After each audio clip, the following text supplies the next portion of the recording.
미국 빅테크 기업이 인공지능 열풍을 등에 업고 1년 만에 다시 제도화에 성공을 했다고 이번에 2분기 실적 발표 후에 자료가 나왔습니다. 특히 메타와 아마존, 알파벳, 마이크로소프트, 애플 5개 기업들이죠.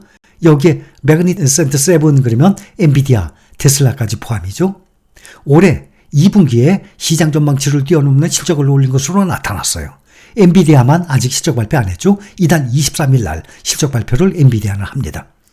5대 빅테크가 앞으로 AI 시대를 주도하면서 또 한 번 시장 지배력을 확대할 수 있을지는 엇갈리는 전망이 나오고 있습니다. 생성형 AI 등이 소문난 잔치에 먹을 것 없는 형국으로 가고 있다는 회의적 전망과 또 반대 한편으로는 인류에게 또 한 번 역사적인 기술 혁명을 선물할 것이라는 기대가 교차하고 있습니다.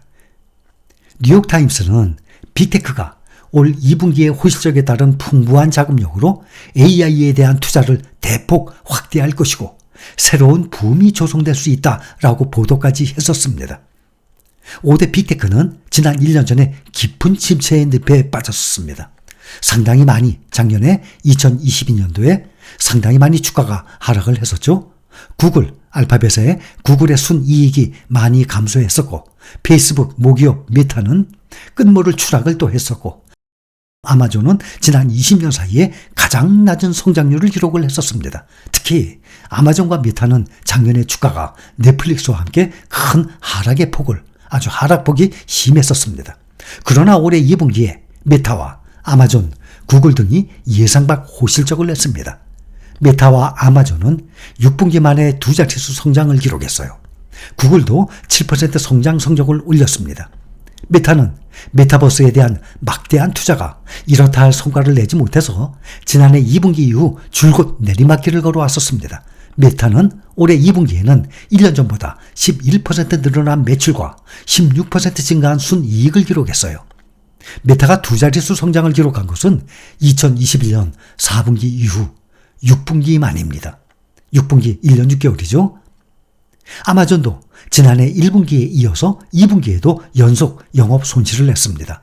지난해 1, 2분기 매출이 각각 7.3%, 7.2%에 그치면서 당시 21년 만에 가장 저조한 성장률을 기록했었습니다. 아마존의 올해 2분기 매출은 11% 증가를 했습니다.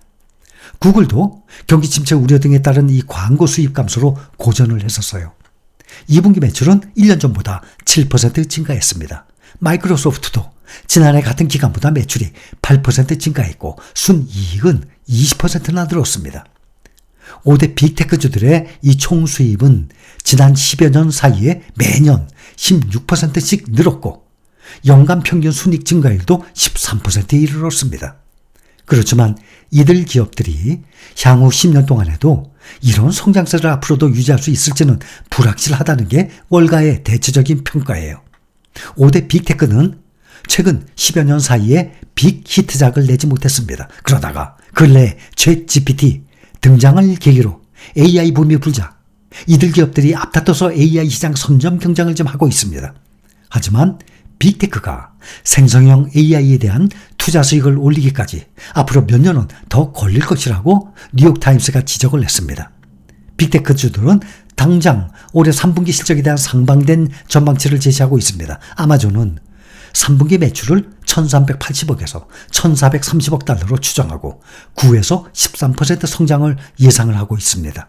메타도 3분기 매출을 320억 달러에서 345억 달러가 될 것으로 전망을 했습니다. 다만 마이크로소프트는 3분기 매출이 시장 예상치에 미치지 못할 것으로 예상을 합니다. 애플은 지난 3분기 매출이 지난해보다 1.4% 감소하고 전년 대비 매출 감소가 지난해 4분기부터 3분기 연속 이어지고 있습니다. 지금 실적 발표 후에 계속 주가가 하락 중에 있습니다. 애플은 3분기 매출도 2분기 매출 감소와 비슷한 수준으로 줄어들 것으로 지금 예상을 하고 있는 상황이에요. 미국 경제학자 폴 크루그먼이 미국 경제가 튼튼해서 부채 위기에 빠질 가능성이 없다라고 뉴욕타임스의 기고문에서 이 사람의 본인의 생각을 밝혔습니다. 그는 미국의 경제가 너무 빠르게 성장하고 있어서 부채 위기에 빠지지 않을 것이라고 주장했습니다. 미국 정부 부채 이자율이 경제 성장률보다 크게 높지 않아서 부도가 날 가능성이 없다라고 말했습니다. 최근 추정치에 따르면 미국의 GDP는 지난 2분기 동안 2% 성장했습니다.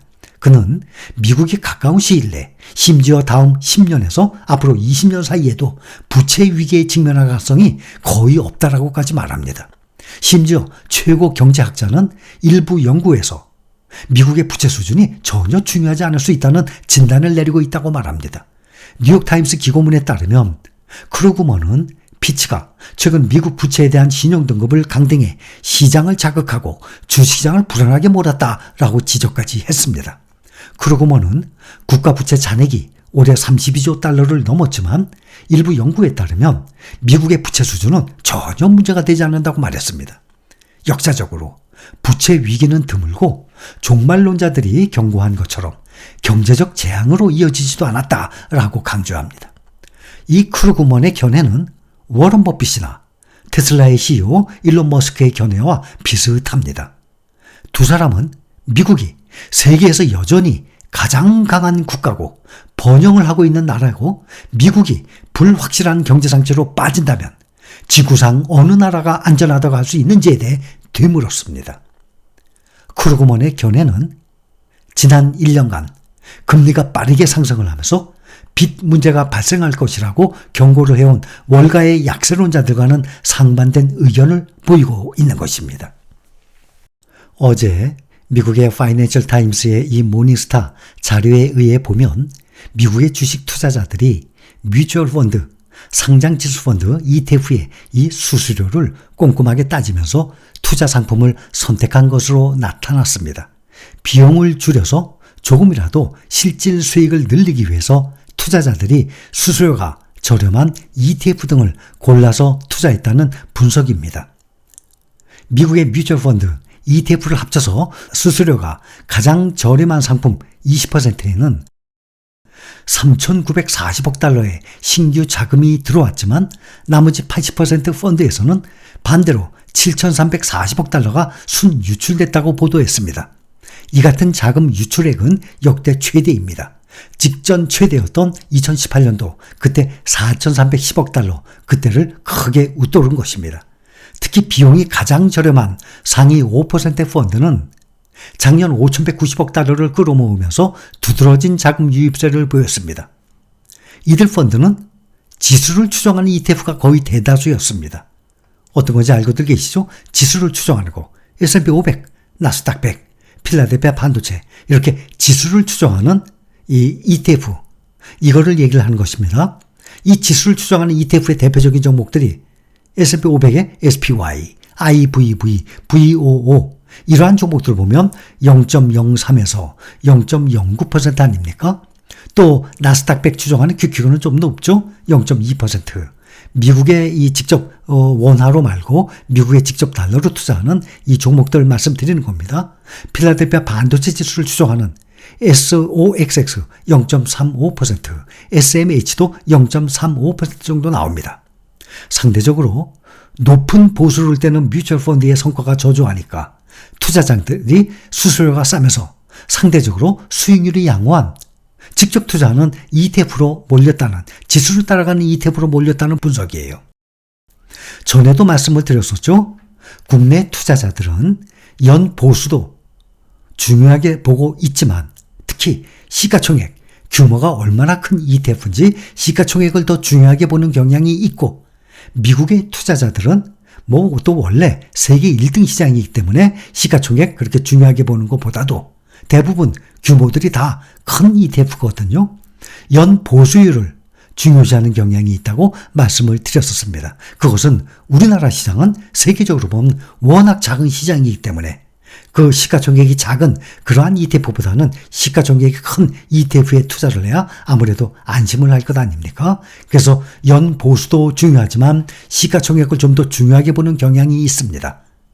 미국의 투자자들은 연 보수 비율을 중요시하는 경향이 있다고 말씀을 드렸었는데 그 현상이 그대로 일어난 것입니다.